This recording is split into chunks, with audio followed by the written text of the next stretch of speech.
A troubling report that a new terror plot targeting the U.S. homeland has been discovered. Now the government is considering new security measures. King 5's Jim Foreman is tracking this fast-developing story. Jim. Well, Dennis, here's what we've pieced together tonight. This new threat seems centered on aviation. While the government won't talk specifics about the potential for new security measures, no one is ruling out that we could see changes at the airports in the next day or two.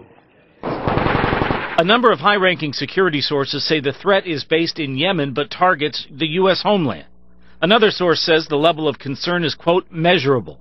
And in terms of the information, it is more definitive than typical chatter. The government sources refuse to discuss any timeline or specific targets.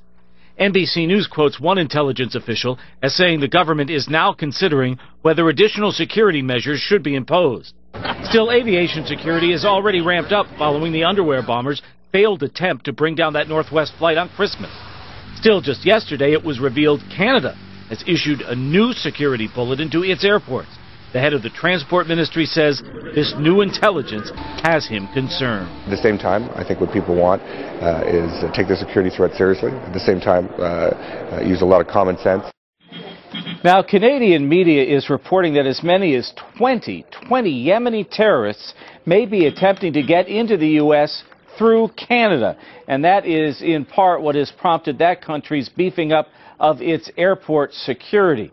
Important to point out that in any of this, there are no specific threats pointing to Western Washington, but clearly the government taking this one a notch or two up from what it usually deals with, that idle chatter, is clearly anything but.